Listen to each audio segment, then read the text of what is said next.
Next 9 news.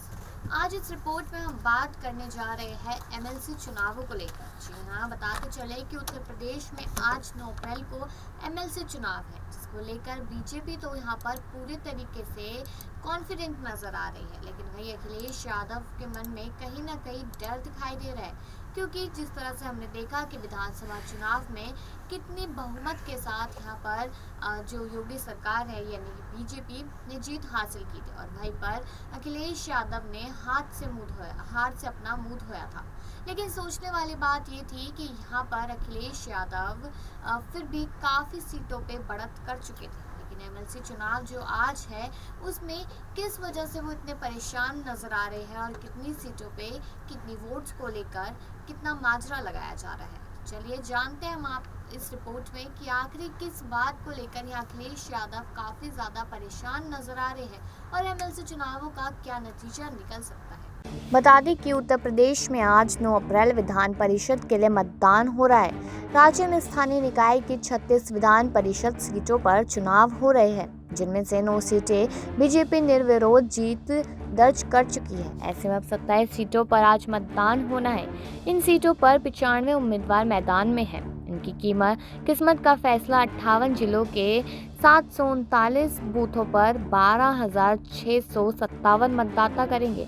इन सीटों पर बसपा और कांग्रेस के मैदान में न होने से सपा और बीजेपी के बीच सीधी टक्कर है, जबकि कुछ सीटों पर निर्दलीय के उतरने से मुकाबला त्रिकोणीय हो गया। बीजेपी ने सभी 27 सीटों पर उम्मीदवार उतारे हैं, वहीं सपा 25 सीटों पर अपने कैंडिडेट उतारे हैं, तो गाजीपुर सीट पर निर्दलीय प्रत्याशी को समर्थन कर रही है। इसके अलावा एक सीटों पर सपा की सहयोगी आरजेडी चुनाव लड़ रही है। वहीं राजा भैया की जनसत्ता से प्रतापगढ़ सीट पर अक्षय प्रताप सिंह है, जो वाराणसी सीट पर माफिया ब्रजेश सिंह की पत्नी अन्नपूर्णा सिंह और आजमगढ़ सीट पर बीजेपी के एमएलसी यशवंत सिंह के बेटे निर्दलीय किस्मत आजमा रहे हैं।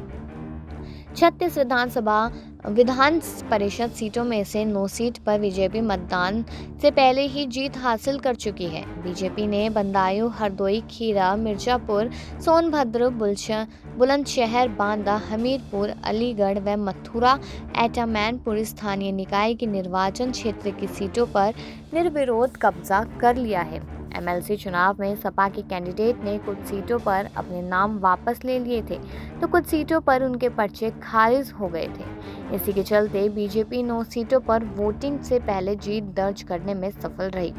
एमएलसी चुनाव में बीजेपी की असल इम्तिहान पीएम मोदी के संसदीय क्षेत्र वाराणसी और सीएम योगी के गोरखपुर में भी होना है। वाराणसी, चंदौली, भदोही क्षेत्र की एमएलसी सीट पर बीजेपी से डॉक्टर सुदामा पटेल मैदान में हैं, जिनके सामने सपा के उमेश यादव और निर्दलीय प्रत्याशी अन्नपूर्णा सिंह चुनाव लड़ रही है, जो माफिया ब्रजेश सिंह की पत्नी है। इस तरह मुकाबला त्रिकोणीय हो गया है। हालांकि आमतौर पर माना जाता है कि जो पार्टी सत्ता में होती है, एमएलसी चुनाव में विजय पताका भी वही पार्टी फहराया करती है। लेकिन वाराणसी में माफिया ब्रजेश सिंह की पत्नी के उतरने से बीजेपी उम्मीदवार की चिंता बढ़ गई है। इसकी वजह यह है कि 2 दशक से वाराणसी एमएलसी सीट पर ब्रजेश सिंह के परिवार का कब्जा है। ब्रजेश सिंह के सियासी वर्चस्व को तोड़ना बीजेपी के लिए आसान नहीं है। वहीं जैसे कि आपने इस रिपोर्ट में सुना ही कि बहुत ऐसी सीटें हैं जिस पे यहाँ पर अखिलेश यादव ने सोचा था कि सीटें आएंगी, लेकिन इसके साथ साथ हमने देखा है कि सपा में से काफ़ी लोग छोड़कर बीजेपी में जा चुके हैं, जिसकी वजह से सपा अब टूटती हुई नजर आ रही है, जिसको देखकर लगता है कि यहाँ पर अखिलेश यादव को रणनीतियाँ बदलने की ज़रूरत है, उनको आपसी माहौल बनाने की ज़रूरत है, क्योंकि यहाँ पर लोग उनसे लगातार कटते जा रहे हैं, जो आने वाले टाइम के लिए अखिलेश यादव के लिए काफ़ी ज़्यादा खराब रह सकता है। लेकिन आपको क्या लगता है इन चुनावों को लेकर, और साथ ही साथ अखिलेश यादव की रणनीतियों को लेकर क्या उन्हें बदलना चाहिए या फिर नहीं? ये कमेंट सेक्शन में ज़रूर बताएं। बाकी खबरों के लिए देखते रहिए नेक्स्ट टाइम।